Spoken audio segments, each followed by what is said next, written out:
नमस्कार दोस्तों, मैं मोहित आनंद स्वागत करता हूं आपका आपके अपने YouTube चैनल पर। उम्मीद करता हूं कि आप सब बहुत अच्छे होंगे और अपनी पढ़ाई बहुत ही अच्छे तरीके से कर रहे होंगे। आज साइंस के एक नए चैप्टर की शुरुआत और जो चैप्टर मैं आपको पढ़ाने वाला हूं उस चैप्टर का नाम है इलेक्ट्रिसिटी, जो कि क्लास 10th के साइंस का एक बहुत ही इम्पोर्टेंट चैप्टर है। ये चैप्टर दो भागों में है, एक है इलेक्ट्रिसिटी और दूसरा है magnetic effect of electric current. तो सबसे पहले आज की इस वीडियो में हम इलेक्ट्रिसिटी के बारे में पढ़ेंगे। तो चलिए जल्दी से जुड़ जाइए और शुरू करते हैं आज का ये वीडियो बिना किसी देरी के। भाई हम सभी जानते हैं कि हमारे आज के टाइम में इलेक्ट्रिसिटी इतनी जरूरी हो गई है जैसे हमारे लिए खाना खाना जरूरी हो चुका है, क्योंकि बिना इलेक्ट्रिसिटी के लगभग जीवन जीना आज के टाइम में मुश्किल होता जा रहा है। तो जब हम इस इलेक्ट्रिसिटी की बात करते हैं तो इलेक्ट्रिसिटी को समझने के लिए जो सबसे बेसिक चीज हमें समझनी है वो है इलेक्ट्रिक चार्ज, जिसको विद्युत आवेश बोलते हैं। अब 9th क्लास में जब हमने एटम्स और मॉलिक्यूल्स चैप्टर पढ़ा तो वहां पे हमें पता लगा कि भाई वो तीन चीजों से मिलकर बना है। प्लस का चार्ज है तो प्रोटॉन को बोला, नेगेटिव चार्ज वाले को इलेक्ट्रॉन बोला, और जिसपे कोई चार्ज नहीं है उसको न्यूट्रॉन बोला। तो कहीं ना कहीं दो तरह के चार्ज हमारे दिमाग में चलते हैं, एक पॉजिटिव चार्ज और एक नेगेटिव चार्ज। लेकिन एक चार्ज है क्या? तो मैंने यहाँ पर कुछ आपको एग्जाम्पल लिखे हैं। इन एग्जाम्पल के थ्रू हम समझेंगे कि चार्ज क्या है, कैसा इसका रोल है, क्योंकि जब हम चार्ज समझेंगे तभी हमें इलेक्ट्रिसिटी चैप्टर समझ आएगा, क्योंकि ये इसका बेसिक है। कहने का मतलब है, जैसे मान लो एक एग्जाम्पल लेते हैं कि अगर आप एक कंघी को पेपर के छोटे छोटे टुकड़े कर लीजिए और उस पे कंघी को चिपकाने की कोशिश करिए तो कोई असर नहीं होगा। लेकिन फिर उस कंघी को अपने ड्राई हेयर पर रब करिए और अब अगर आप उस टिनी पीस ऑफ पेपर को उठाने की कोशिश करेंगे या उसके पास उस कंघी को ले जाएंगे, प्लास्टिक की कंघी को, तो आप देखेंगे कि उसमें कुछ हरकत हो रही है। हरकत होने का मतलब है कि कुछ मूवमेंट उस टिनी पीसेस ऑफ पेपर में दिखाई दे रहे हैं। और ये मूवमेंट कब होगी?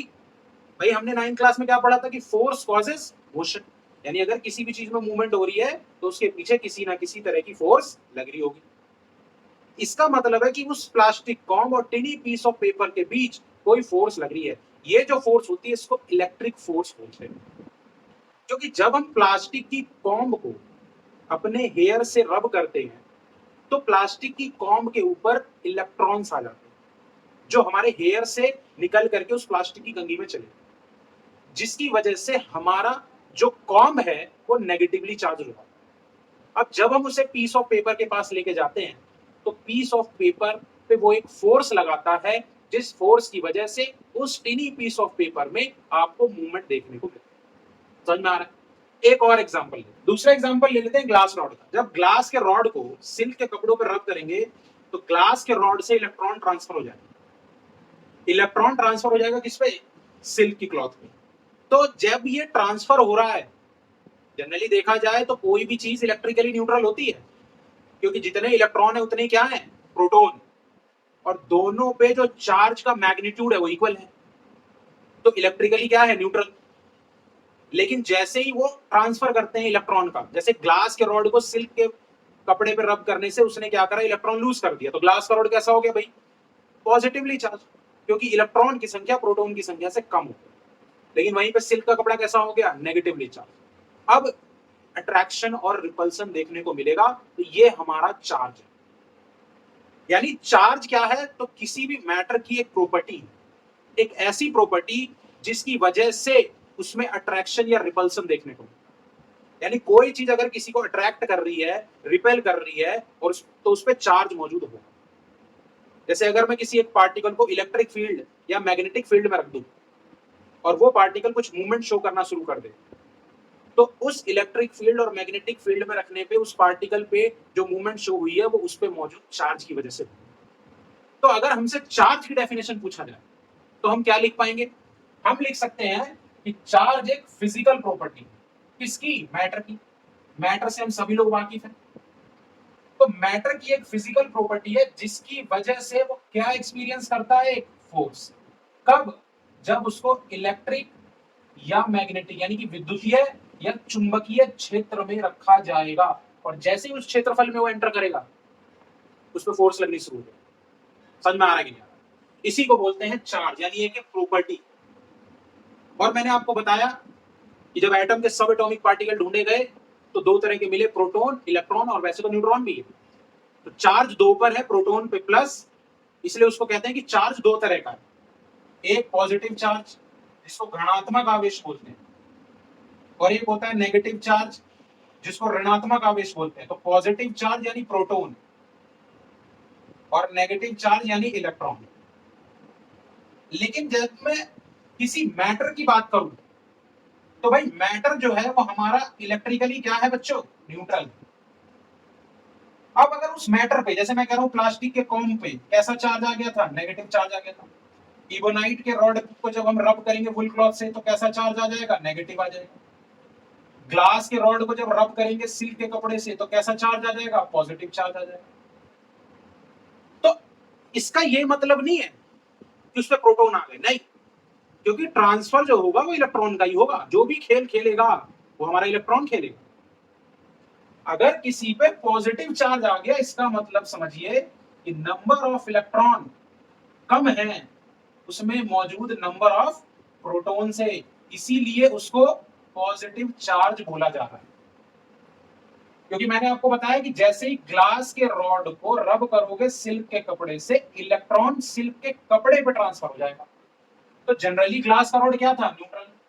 तो न्यूट्रल कोई चीज होती है मतलब नंबर ऑफ प्रोटॉन्स किसके बराबर होता है? नंबर ऑफ इलेक्ट्रॉन के। तो जैसे ही इलेक्ट्रॉन की कमी हुई, प्रोटॉन तो उतने का उतना ही है, तो चार्ज कैसा? पॉजिटिव। अगर चार्ज नेगेटिव है मतलब नंबर ऑफ इलेक्ट्रॉन क्या है मेरे बच्चों? ज्यादा। किससे? नंबर ऑफ प्रोटॉन से। उम्मीद कर रहा हूं कि आपको समझ आ रहा होगा कि चार्ज क्या है, कितने दो तरह के चार्ज हैं, पॉजिटिव चार्ज और नेगेटिव चार्ज। और किसी के ऊपर अगर चार्ज पॉजिटिव है मतलब इलेक्ट्रॉन की संख्या कम है, प्रोटॉन की संख्या ज्यादा है, इसीलिए उस पर पॉजिटिव चार्ज है। अगर किसी पर नेगेटिव चार्ज है इसका मतलब क्या है? कि उस पर इलेक्ट्रॉन की संख्या ज्यादा है, प्रोटॉन की संख्या कम है। जनरली प्रोटॉन का कभी भी लूज और गेन नहीं होता। किसका होता है? इलेक्ट्रॉन का ट्रांसफर होता है। और इलेक्ट्रॉन की डिफिशियंसी पॉजिटिव चार्ज बनाती है, और इलेक्ट्रॉन की इफिशियंसी यानी अगर वो ज्यादा हो गया तो वो नेगेटिव चार्ज। समझ में आ रहा है? समझ में आ रहा है तो वीडियो को लाइक करिए, चैनल पर नए हैं तो सब्सक्राइब करिए, और कोई क्वेरी है तो कमेंट करिए, अपने दोस्तों में शेयर करिए। अब बात करते हैं प्रॉपर्टी की, यानी कि विद्युत आवेश के गुण। भाई दो मेन प्रॉपर्टी है। पहली कि जो लाइक चार्ज होंगे अब समान आवेश, तो समान आवेश क्या करेंगे? एक दूसरे को रिपेल करेंगे, प्रतिकर्षित करेंगे। जैसे कि पॉजिटिव चार्ज और पॉजिटिव चार्ज, नेगेटिव चार्ज और नेगेटिव चार्ज। तो like charge repel each other, लेकिन अनलाइक चार्ज यानी कि विपरीत आवेश, तो जो विपरीत आवेश होंगे वो एक दूसरे को क्या करेंगे? अट्रैक्ट करेंगे, यानी कि आकर्षित करेंगे। जैसे पॉजिटिव चार्ज और नेगेटिव चार्ज। इलेक्ट्रिक चार्ज को डिनोट किससे करते हैं? तो इलेक्ट्रिक चार्ज को कई जगह स्मॉल क्यू या कई जगह आपको कैपिटल क्यू से डिनोट करते हैं, आपको देखने को मिल रहा है। यानी charge is denoted by, denoted by यानी उसको किससे दर्शाया जाता है? क्यू से। और चार्ज की अगर हमसे एसआई यूनिट पूछ ले, क्या पूछ ले हमसे? SI unit. तो चार्ज की एसआई यूनिट क्या है? चार्ज की एसआई यूनिट है कूलाम। क्या है मेरे बच्चों? Coulomb. Coulomb is the SI unit of charge. इसीलिए मैंने लिखा है कि अगर प्रोटॉन है तो प्रोटॉन पे कितना चार्ज है? 1.6 इंटू 10 की पावर माइनस 19 कूलाम। अगर इलेक्ट्रॉन है तो 1.6 इंटू 10 की पावर माइनस 19 कूलाम। लेकिन अगर प्रोटॉन है तो ये मैग्नीट्यूड किसमें होगा? प्लस में। इलेक्ट्रॉन है तो ये मैग्नीट्यूड किसमें होगा? माइनस में। प्रोटॉन हो या इलेक्ट्रॉन, दोनों पर चार्ज का मैग्नीट्यूड वैल्यू सेम है, एंड दैट इज 1.6 into 10 की power minus 19 coulomb, where what is coulomb? Coulomb is the SI unit of electric charge. समझ में आ रहा है? अब अगर मान लीजिए किसी के ऊपर आपको चार्ज निकालना है कि कितना चार्ज है, तो मैंने आपको बता दिया कि चार्ज होगा किसकी वजह से? इलेक्ट्रॉन की वजह से। तो जब हम इलेक्ट्रिक चार्ज की बात करेंगे तो आपके दिमाग में एक चीज होनी चाहिए कि हम इलेक्ट्रॉन की बात कर रहे हैं। तो चार्ज के कॉन्सेप्ट का एक फॉर्मूला है, that is Q is equals to N into E। इसमें जो हमारा Q है, मैंने अभी बताया Q का मतलब है इलेक्ट्रिक चार्ज, N का मतलब क्या है, N का मतलब है नंबर ऑफ इलेक्ट्रॉन्स, और E डैश, वैसे ये E माइनस इलेक्ट्रॉन को रिप्रेजेंट करने का सिंबल है, और इसका मतलब क्या है, इसका मतलब है चार्ज ऑन एन इलेक्ट्रॉन। और मैंने अभी बताया इसकी वैल्यू हमेशा फिक्स रहेगी, एंड दैट इज 1.6 इंटू 10 की पावर माइनस 19 कूलम। अब सीबीएसई एक बहुत ही फेवरेट क्वेश्चन पूछती है एक नंबर में। क्वेश्चन क्या है, क्वेश्चन पूछा जाता है कि हाउ मैनी